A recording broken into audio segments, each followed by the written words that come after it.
보겠습니다. 제가 물을 못 갖고 왔네요. 물 하나만 다 주세요. 미지근한 것만. 마태복음 7장 24절에서 27절까지의 말씀을 보겠습니다. 같은 목소리로 한번 읽어볼까요? 24절에서 27절 시작. 그러므로 누구든지 나의 이 말을 듣고 행하는 자는 그 집을 반석 위에 지은 지혜로운 사람 같으리니 비가 내리고 창수가 나고 바람이 불어 그 집에 부딪히되 무너지지 아니하나니 이는 주추를 반석 위에 놓은 까닭이요 나의 이 말을 듣고 행하지 아니하는 자는 그 집을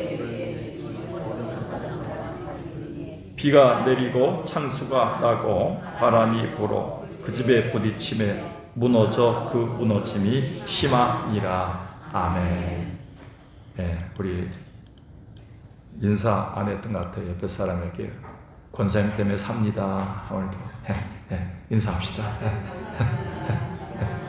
권사님 얼굴 보는 것 때문에 옵니다.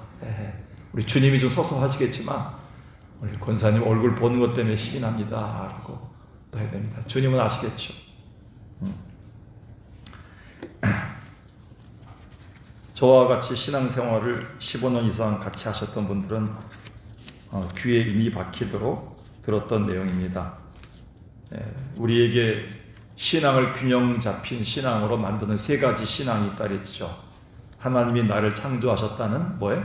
창조신앙. 하나님이 나를 창조하셨다는 것을 부인하는 순간부터 우리는 하나님의 자녀가 아닙니다. 하나님이 나를 창조하셨다는 것을 믿고 있는가 없는가의 차이가 우리의 신앙이 있느냐 하면서입니다. 또 한 가지 뭐예요? 누구 외에는, 예수 그리스도 외에는 우리의 죄의 문제를 해결할 분이 없으시다는, 내 죄책을 지시고 모든 것들을 해결하셨다는 예수 그리스도의 구속신앙. 우리는 창조신앙과 구속신앙을 가지고 있어야 되고요. 마지막으로 우리가 가지고 있는 신앙은 이것으로 완성된 게 아니라 지금도 끊임없이 시험과 혼란과 어려움과 질병을 통해서 우리가 성화되면서 만들어져 가는, 성화된 우리가 마지막 날 예수 그리스도 다시 오신 날 그분 앞에 완전한 구원을 받는다는 예수 그리스도 오심에 대한 뭐예요? 재림신앙. 우리에게는 세 가지 뭐라 그랬어요? 첫 번째 창조신앙, 구속신앙, 뭐예요? 재림신앙. 이 세 가지가 어울러서 돌아가야지만 신앙이라 할 수가 있습니다. 그런 의미에서 오늘 성경의 24절은 그러므로라고 시작합니다. 그러므로. 내가 강조했지만 5장, 6장, 7장 산상수훈에서 항상 결론을 내릴 때마다 그러므로 너희가 기도할 때, 그러므로 너희가 구제할 때, 그러므로 너희는 먼저 그의 나라와 그의 의라. 각 소단락마다, 소주제마다 결론을 짓습니다. 근데 여기에 나오는 그러므로, 마지막 산상수훈을 마치는 7장 24절의 그러므로라는 이 그러므로는 어거스틴이 이 부분을 종말론적인 시간관으로 봤습니다. 굉장히 중요한 그 성경적 지식인데요. 이 그러므로라는 것은 우리에게 뭐냐면 직선론적 시간관에서 마지막 때가 왔다는 것을 전제하면서 결단을 촉구하는 그러므로입니다. 그러니까 이 그러므로 속에는 예수 만날 날이 얼마 남지 않았으니 지금까지 구제하고 기도하고 그리고 여러 가지 제시하셨던 선택의 길 속에서 결단을 낼 때가 됐다. 마지막으로 돌아볼 것이 있다. 결론적 의미의 그러므로입니다. 종말론적인 사고에서 나온 얘기들입니다. 그래서 이 그러므로는 종말론적인 신앙의 좋은 예입니다. 자, 읽지 않겠습니다. 빌립보서 2장 12절에 보니까 항상 복종하여 두렵고 떨림으로 너희 구원을 이루라 라고 나와 있어요. 이미 구원을 받았는데 예수를 통해서 또 구원을 이루라고 했으니까 아직 구원이 이루어지지 않았다는 것이죠. 그러니까 우리가 뭐예요? 죄로부터의 해방된, 죄의 문제가 해결된 법적인 구원은 이미 이루어졌어요. 우리는 이미 죄인에서 의인이 됐어요. 그런데 우리는 아직도 내 신분은 달라졌지만 수준은, 내 삶의 모습은 뭐예요? 아직도 우리의 자세는 뭐예요? 아직도 한창 멀었다. 의인이 되려면 죽을 때까지 죄인이다. 그래서 우리는 죽을 때까지 죄인으로 주님의 완전한 구원, 그날 구속의 날을 기다리면서 바라보면서 나를 성화시켜 나가는 과정이 바로 궁극적 구원입니다. 이 구원을 이루라는 것입니다. 그러니까 우리에겐 지금 뭐예요? 종말론적인 신앙이 항상 있어야 돼요. 마지막 날을 위한 우리의 자세입니다. 그래서 성도들을 볼 때 흠이 있고, 저 권사님 볼 때 부족함이 있고, 이 교회를 볼 때는 어려움이 있고, 저 집사님 볼 때는 뭔가 부족함이 많고, 그럴 때 우리는 뭐예요? 왜 저러냐 보다도 뭐예요? 비판하지 말라 그랬죠, 성경에서. 마지막 날이 오기 때문에 어떻게 하라 했어요? 우리는 다 뭐예요? 공사 중이에요. 공사 중. 우리는 지금 구원을 이루어 나가는 과정에 있다는 겁니다. 저 권사님도 저 집사님도 나도 부족함이 너무 많은 공사 중이에요. 여러분, 차를 몰고 가다가 앞에 공사 중이라고 써 있으면 너무 화가 나서 내려서 그 폭파하고 막 때려 부시고 막 욕하고 고소합니까? 불편을 참고 견디면서 돌아갑니다, 우리가. 그 다음에 언젠가 그 공사 중인 팻말이 없어지고 아주 말끔히 치워진 도로를 보면서 기분이 되게 좋아요. 앞에 자위단지가 세워진 거 보면서 너무 기분이 좋아요, 정말. 야, 이런 데 내가 사는구나. 이런 데 우리 교회가 있네? 옛날에는 우리 목사님들이 우리 교회 방문하면 서울의 촌동네네? 되게 기분이 나빴어요. 그래서 내가 도시의 촌이라고 그랬었어요. 40년, 50년 전 그대로 했는데 지금은 딱 오는 순간에 동네가 달라졌다는 거예요. 그래서 여기가 뭐가 틀리는구나 라고 느끼는 가운데서 우리 자신이 이제 공사 중이 끝날 때가 있죠. 그날이 온답니다. 그날을 기다리면서 가는 이 모든 시간, 이미 예수님이 우리의 죄를 위해서 구속하러 오셨지만 하늘로 승천하시면서 다시 오시겠다고 하는 그날까지 우리 공사 중이에요. 그래서 이미와 아직 사이에 놓여있는 성도들을 교회다, 오늘날 현대 교회다, 우리가 구원을 이뤄나가고 있다. 그러므로 우리가 어떻게 살겠는가라고 오늘 마태는 우리에게 도전하고 있습니다. 그러므로가 어디부터 시작합니까? 21절을 보겠습니다. 21절을 보니까 7장 21절 보니까 나더러 주여 주여 하는 자마다 천국에 들어갈 것이 아니다 그랬어요. 주여 주여 하면 천국에 다 들어갈 줄 알았는데 천국에 들어가지 않아요. 그리고 다만 하늘에 계신 내 아버지 뜻대로 행하는 자를 들어갈까 단서가 있습니다. 그리고 22절에 그날에 많은 사람들이 나더러 이르되 주여 주여 우리가 주의 이름으로 선지자 노릇하며 주의 이름으로 목사도 하고 주의 이름으로 권사도 하고 주의 이름으로 우리가 아버지 노릇도 합니다. 주의 이름으로 행사도 합니다. 그런다고 해서 천국 백성이다 이렇게 하진 않는다는 거예요. 그리고 주의 이름으로 귀신 쫓아내며 종교적인 행사, 부흥회 그리고 일들을 많이 벌입니다. 일을 많이 하고 교회가 부흥회 많이 한다고 해서 귀신 많이 쫓아내고 암덩어리가 떨어졌다고 해서 이 교회가 천국 백성이다 라고 얘기하지 않는다는 거예요. 그러면서 주의 이름으로 많은 권능을 행하였다 해서 이 교회 가면 목사님이 한번 기도하면 엄청나게 많은 사람들이 병이 나, 그렇다고 해서 이 교회가 하나님의 교회다라고 말할 수 없다는 것이죠. 이런 것을 전제하면서 23절에 이렇게 얘기합니다. 23절에 그때가 언제겠습니까? 마지막 날, 그러므로가 성취된 날입니다. 그때 내가 그들에게 밝히 말하되 내가 너희를 도무지 알지 못한다. 불법을 행하자. 어떻게 예수 이름으로 귀신 쫓아내고 예수 이름으로 설교하고 예수 이름으로 교회를 진행하는데 어떻게 교회를 향해서, 목회자들을 향해서, 어떻게 성도들을 향해서 교회 열심히 봉사했는데 주님이 난 너 모른다, 이 교회 모른다 이렇게 할 수 있냐니. 이 그러므로 말이 굉장히 중요한 말입니다. 이게 그러므로에는 생사가 걸려 있어요. 여기는요. 그러니까 지금까지 잘했어도 이 그러므로에 걸려 있으면 문제가 생긴 겁니다. 내가 교회 40년 동안 봉사했습니다. 내가 교회 권사했습니다. 내가 목사로서 40년 봉사했습니다. 하나님께 아무리 얘기해도 지금 난 널 모른다. 마지막 날 다시 오신 그날 그러므로 때 우리에게 심판이 있을 때는 문제가 생긴다는 것이죠. 이런 거를 염두에 두기 때문에 산상수훈은 우리에게 좁은 길이냐 넓은 길이냐 지금 차이가 없다는 거예요. 나중에 가면 예수가 있어야지만 좁은 길이에요. 그리고 좋은 열매냐 나쁜 열매냐, 마지막에 열매가 태어났을 때 그 열매가 예수님이 기뻐하신 열매면 우리는 예수 만날 수 있다는 거예요. 근데 마귀가 기뻐하는 열매였으면 우리는 헛산것이요.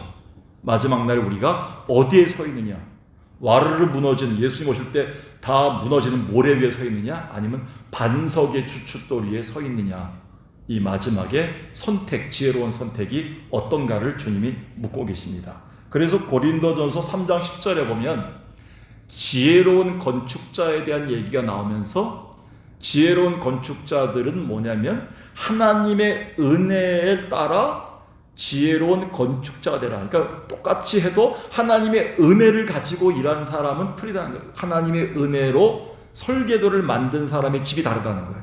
그러면서 3장 10절 이후에 뭐예요? 어떤 사람은 금과 은과 보석의 집으로 짓고, 어떤 사람은 나무나 풀이나 짚으로 져서, 지금은 모르는데 마지막 날에 공력이 와서 그 공력을 우리가 불로 태우는 심판이 있을 텐데, 그때 공력이 불타는 재료면 예수 못 만나고, 불타지 않으면 예수님 만날 수 있다, 이렇게 얘기합니다.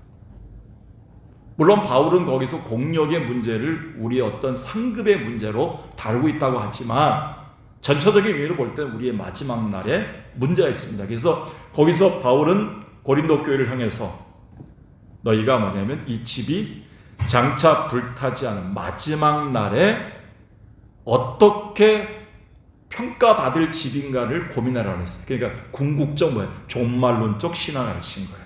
그러니까 우리의 신앙과 우리의 사업과 우리의 교회 목회와 우리가 가지고 있는 모든 가정과 이 모든 것들은 다 어딜 염두에 둬요? 마지막 날에 주님 앞에서 어떻게 평가받는가, 거기에 초점을 두고 살으라는 거예요. 우리는 지금 그게 종말론적인 사고방식입니다. 그러면서 오늘 성경은 그러므로 우리에게 뭐예요? 이 말을 듣고 뭐하는 자는 행함이 있는 자. 아까 21절에 이미 얘기한 거예요. 주여 주여 아무리 불러도 난 모른다 그랬어요. 왜? 주의 말씀을 듣기만 하고 행동한 게 없기 때문에. 자, 여러분 묻습니다. 여러분이 일생을 살고 예배 생활하면서 주의 말씀을 듣는 시간과 주의 말씀을 그대로 실천하는 시간, 어느 게 더 많습니까? 그러면 다 우리 모른다. 우리 집이 다 무너지게 돼 있는데요. 그러니까 오늘도 말씀을 듣기만 하지 말고 들은 말씀을 가서 집에 들어가기 전에 한 사람에게라도 행해야 된다는 거예요. 내가 지난주에 될 수 있는 대로 축복을 빌으라 그랬잖아요. 자녀들한테. 될 수 있는 대로 축복을 빌고 은혜로운 말을 하라 그랬잖아요. 제가 그걸 실천하기 위해서 집에 가면서 여러 사람들을 만나봤어요. 적어도 7사람 정도는 만났어요. 복을 빌어들었어요. 그게 기분이 좋더라고요. 그게 힘이 생기더라고요. 전도가 되더라고요. 그러니까 우리 삶 속에서 말씀을 듣기만 하면 귀만 커져요. 남 얘기만 자꾸 들어요. 그런데 뭐냐면 행함으로 보인 자들만 반석 위에 세운 자들로 세우겠다. 그러니까 주의 말씀의 이 권위가 얼마나 큰 것입니까? 이게 주의 말씀은 듣기만 해서는 능력이 없다는 거예요. 행할 때 능력이 나타난다는 거예요. 할렐루야. 말씀은 들을 때 은혜가 되지만 행할 때 능력이 나타난다는 거예요. 물질도 주시고 사람도 주시고 환경도 열어주는 게 행함에서 온다는 거예요. 성경은 그걸 우리에게 가르쳐주고 있습니다. 그래서 그러므로라고 시작합니다. 그러므로 마지막 심판대 앞에서 내가 너희를 도무지 모른다. 근데 신앙의 형태, 신앙의 형식, 신앙의 폼, 그들이 집을 짓겠다는 설계도까지도 똑같아요. 문제가 없어요. 우리가 집을 지을 겁니다. 교회 봉사할 겁니다. 열심히 할 겁니다. 내가 이렇게 살 겁니다. 오늘도 예배 드릴 겁니다. 오늘도 찬송할 겁니다. 특송할 겁니다. 그거 다 똑같아요. 다 형식이 또 똑같아요. 그래서 집을 짓자고 했어요. 성경 말씀 가지고 다 설계도를 갖고 왔어요. 다. 그런데 26절 다시 보겠습니다. 내가 나의 이 말을 듣고 행하지 아니하는 자는 그 집을 어디? 모래 위에 지은 어리석은 사람 같으니. 어리석은 자와 지혜로운 자가 구별된다는 거예요. 24절 올라가서 그러므로 누구든지 나의 이 말을 듣고 행하는 자는 이 집을 반석 위에 지은 뭐예요? 지혜로운 사람. 그러니까 마지막 날에 주님이 평가하는 거는 권사냐 장로냐 목사냐가 아니라 뭐 지혜로운 자냐 어리석은 자냐. 어리석은 자와 지혜로운 자의 차이는 지금 없어요. 하나님의 설계도인 성경도 가지고 있고 성경도 잘하고 기도도 잘하고 우리가 지금 봉사도 잘하고 주여 주여도 잘해요. 똑같아요. 같이 집을 짓고 있어요. 근데 마지막에 가서 행함이 있는 자들만 주께서 보시는 거예요. 이 행함이 왜 중요한지 아세요? 행함으로 구원받진 않아요. 주의 의이신 믿음으로 구원받아요. 근데 믿음이 있는 사람은 행함이 역사한다 그랬어요. 믿음과 행함은 살아있는 것과 죽음의 차이라고 했어요. 그 차이가 왜 중요합니까? 그것이 누구의 뜻이 들어있기 때문에. 그렇지요. 하나님의 뜻이 담겨있는 게 행함이기 때문에 중요한 거예요. 그러니까 우리가 살면서 누구의 뜻을 행하기 위해서 온 거예요? 하나님의 뜻을 이루기 위해서 온 거예요. 행함이 그냥 중요한 게 아니에요. 봉사 많이 했느냐 안 했느냐 헌금 많이 그게 중요한 게 아니에요. 그걸 얘기한 게 아니에요. 행함은 뭐냐면 누구의 뜻?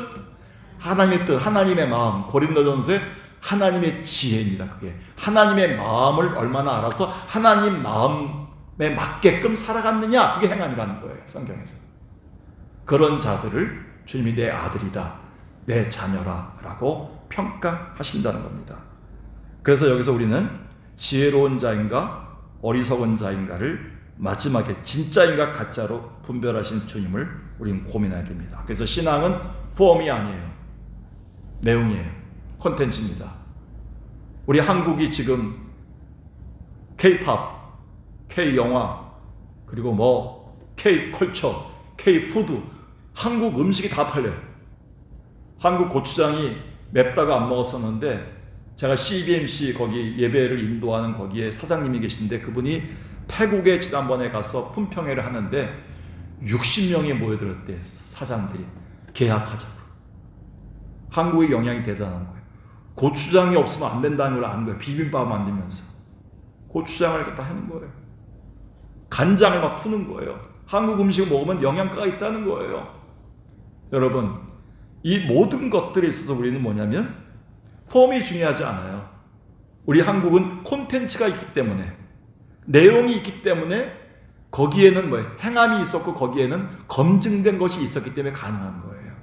그 내용이 없는 신앙은 어리석은 것이다 라고 주님은 말씀하고 있다는 겁니다. 그래서 어느 날 비가 내리고 홍수가 내리고 바람이 불 때 그 차이가 나게 되어 있다는 사실을 성경은 우리에게 말하고 있습니다. 그래서 주초에 주추를 반석 위에 놓은 까닭이다. 자, 그러면 이제 다음 단계 들어가겠습니다. 여러분이 알고 있는 반석 위에 집을 지어야 된다. 반석이 뭡니까? 여러분이 알고 있는 사고방식 때 제가 여러분들이 가르쳤던 건 세 가지 가르쳤습니다. 지금까지 반석에 대한 반석이 뭐였습니까? 고린도전서 3장 10절에는 이 그리스도 예수 위에 기초를 닦아둘 자가 없다 그랬죠. 파운데이션, 기초입니다. 기초. 그러니까 누가? 예수 그리스도.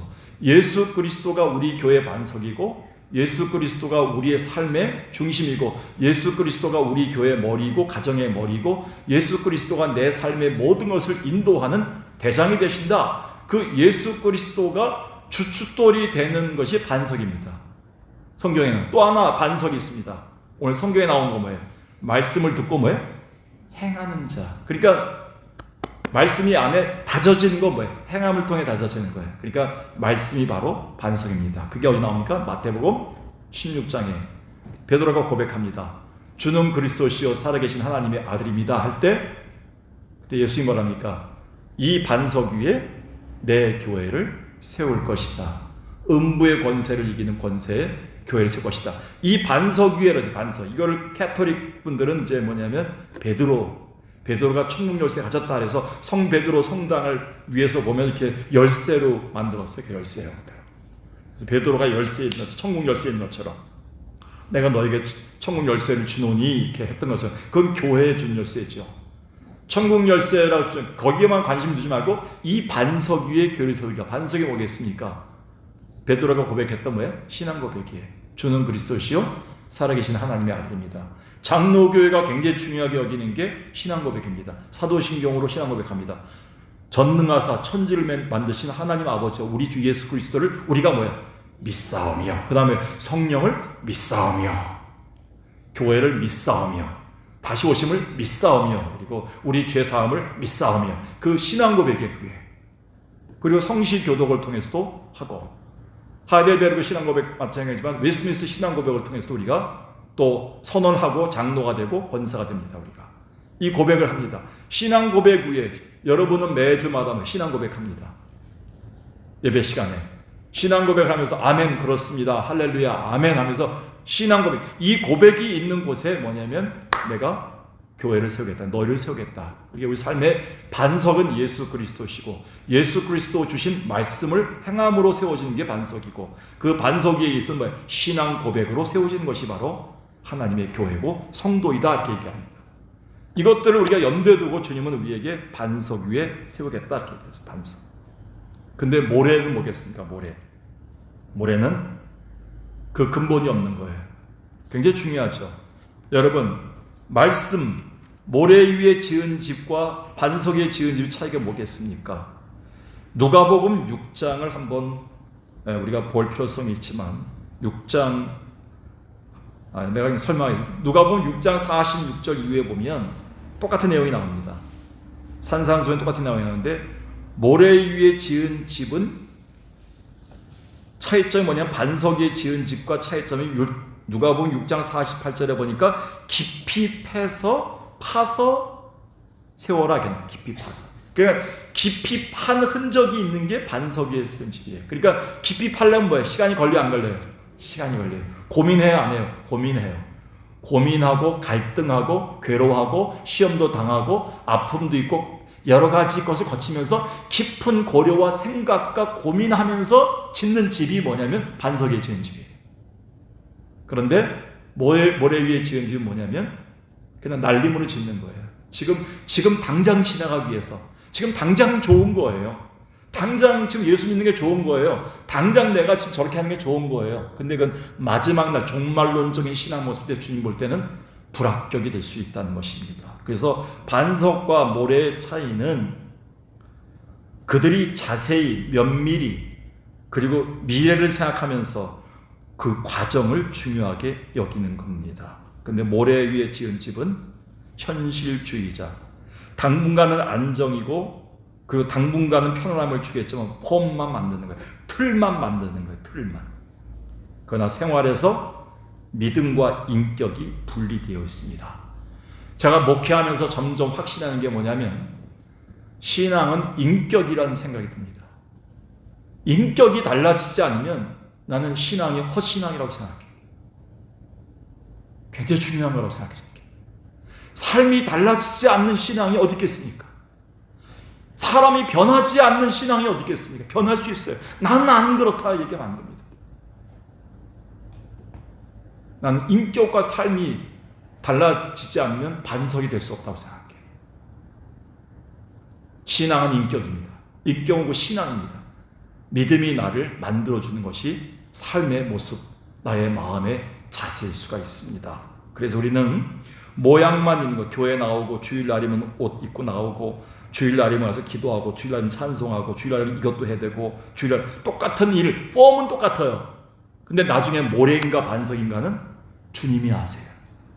깊이 고민하고 생각하고 사랑하고 그리고 면밀히 따지고 미래를 생각하고 그리고 또 한 번 생각하고 말하고 생각하고 결단하고 이런 하나님 앞에서 깊은 말씀과 기도의 정제 과정을 통해서 만들어낸 인격적인 성화 과정을 거친 자들의 삶의 모습을 하나님 원하고 계시다는 거예요. 성경은 그걸 원하고 있어요.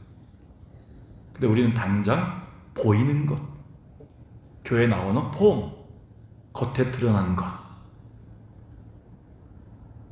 지난주에 우리 김도환 목사님 설교했듯이 겉으로 들어오는 것이 우리를 더럽게 하는 게 아니에요.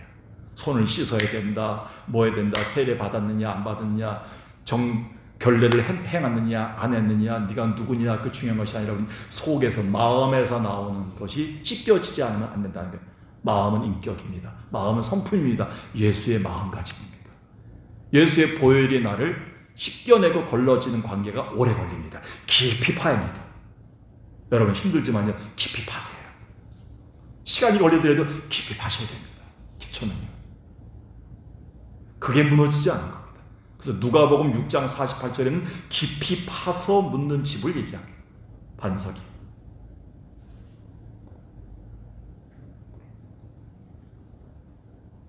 시간이 관계상 모르겠지만 이 누가복음 6장은 누가복음 14장으로 연결해서 우리가 탑을 세울 때, 성을 세울 때 깊이 고려해서 적의 숫자와 우리의 숫자를 고려해서 세워야 된다는 것을 얘기하면서 거기에 계산 과정, 코스트를 지불하는 것을 압니다. 깊이 고민하고 생각해야지만 제자가 될 수 있다라는 말을 하고 있습니다. 여러분, 오늘도 반석 위에 세우시기 바라겠습니다. 그게 예수 그리스도고, 예수 그리스도가 하신 말씀이고, 말씀이 다져져서 깊이 다져지는 인격의 과정이고, 그 안에서 신앙 고백이 중심에서 나올 때, 그때 우리는 반석 위에 지금 다져지고 있구나 라는 것을 우리는 느낄 수 있다는 겁니다. 마지막으로 로이드 존스 목사님이 쓰신 책을 제가 낮에 읽었습니다. 로이드 존스 목사님은 이 부분을 해석하면서 가짜 신앙과 진짜 신앙에 대한 구별은 아주 멀리 있는 것이 아니다 라고 얘기하면서 가짜 크리스찬의 특징이 있다는 겁니다. 가짜 크리스찬의 특징 중에 첫 번째가 뭐냐면 말씀에 깊이 귀를 기울이지 않는답니다. 말씀을 적당히 듣는답니다. 이 말씀을 고민하면서 들어야 된답니다. 갈등하면서 들어야 된답니다. 힘들어도. 그래서 고민하고 갈등하고 결단하는, 회개하는 과정까지 잡히는 이 말씀을 깊이 귀를 기울여서 듣는 과정, 잘 듣는 것 중요하다. 기초 작업이 중요하답니다. 당신은 말씀을 진짜 귀를 기울이고 있는가? 근데 귀를 기울이지 않답니다. 두 번째는 가짜 크리스찬들은 말씀을 자기 편한 대로만 받아들인답니다. 어느 날 목사님 설교가 너무 은혜 됐다고 와서 막 목사님 손도 붙잡고 막 은혜 받았다, 너무 좋다래고 뭐. 근데 보니까 그게 남편을 까는 설교였어. 너무 좋았어. 자기 아들을 까는 설교였어. 목사님을 통해서 대리 만족한 거예요. 자기가 필요한 설교만. 그래서 오늘날 성도들이 심판에 대한 설교, 회개에 대한 설교, 헌금에 대한 설교 잘 안 들어요. 그런 교회는 안 나가겠다고 해요. 병 고치고 잘 된다래고 축복 준다래고 날마다 안수 주는 교회 이런 데 많이 나와요. 우리가 자기 편향대로만, 자기가 원하는 대로 말씀을 듣는 아전인수적인 모습이 나타난다는 겁니다. 그게 바로 이단에 나오는 파생의 동기였습니다. 그리고 또 하나는 뭐냐면 도무지 인격과 생활이 변화되지 않는 특징이 있다는 겁니다. 이단의 특징 중에 하나죠. 말씀에 귀를 기울이지 않고 자기 편한 대로 말씀을 받아들이고, 그리고 도무지 인격과 생활에는 변화가 없는 사람들은 가짜 크리스찬이다. 로이드 존스 목사님 이렇게 얘기해요. 굉장히 중요하신 목사님. 존 스타트 목사님과 로이드 존스 목사님은 저의 스승입니다. 가장 제가 존경하는 분들입니다. 못 박았어요. 그리고 뭐라냐, 목회자들이요, 설교할 때마다 고민하고 설교하라. 여러분, 시간 관계상 성경을 몇 군데 읽어야 되는데 다음에 시간이 될 때마다 여러분들에게 늘 가르쳐주기 때문에 제가 사도행전 20장에도 보면 말씀이 너희를 능히 든든히 세우게 하라. 거기에 베일드 압이란 말이 나옵니다. 말씀이 너희를 능히 세우도록 하라 하게 나와요. 그리고 골로새 2장 6절 10절에 보니까 그리스도 안에서 너희가 줄을 삼고 뿌리를 박아서 뿌리를 박아요. 그래서 세우라 해요. 그리스도 안에서 예수가 우리 뿌리가 되어야 됩니다. 그리고 유다서 20절에 보니까 지극히 거룩한 믿음 위에 자기를 건축하라. 그러니까 굉장히 거룩한 믿음 위에 자기 자신을 건축해 나가는 과정을 말하고 있습니다. 우리 자신이 반석에 세운다는 것은 이런 과정들이 필요하다는 것입니다. 오늘도 선포된 전상일 목사의 말씀이 가볍게 지나가는 말씀이 되지 않았으면 좋겠어요. 한 일주일 동안, 며칠 동안 내 귀에 맴돌면서 가슴을 좀 후벼파면서 고민도 하고 갈등도 하면서 결단도 하고 뭔가 하려고 하는 능력이 나타나는 말씀이 되길 바라겠습니다. 그래야지 능력이 나타나는 겁니다. 그럴 때 주님이 우리를 변화시켜 주는 겁니다. 이게 하나님 말씀입니다. 오늘도 여러분, 다이아몬드가 어떻게 아름답게 감별되는가를 봤더니 다이아몬드 감별법은 수중에서 감별한답니다. 물속에 집어넣고 그걸 거기서 갈아서 물에서 만들어서 물에서 영롱하게 빛나는 게 다이아몬드라고 합니다. 물에서 반짝일 때, 홍수물의 반짝일 때 우리에게는 홍수가 오고 파도가 치고 바람이 불 때 그때 반짝이는 게 진짜 성도랍니다. 잘 되고 칭찬해주고 격려하고 옆에서 박수 쳐주는 사람들이 있을 때 반짝거리는 게 없답니다. 진짜 성도는. 가짜 성도만 나온답니다. 근데 고난이 오고 아프고 힘들고 요즘 어렵고 억울하고 그럴 때 내가 그 물속에서 반짝이고 있는 게 있다면 그게 여러분이 되길 주의 이름으로 간절히 축원합니다.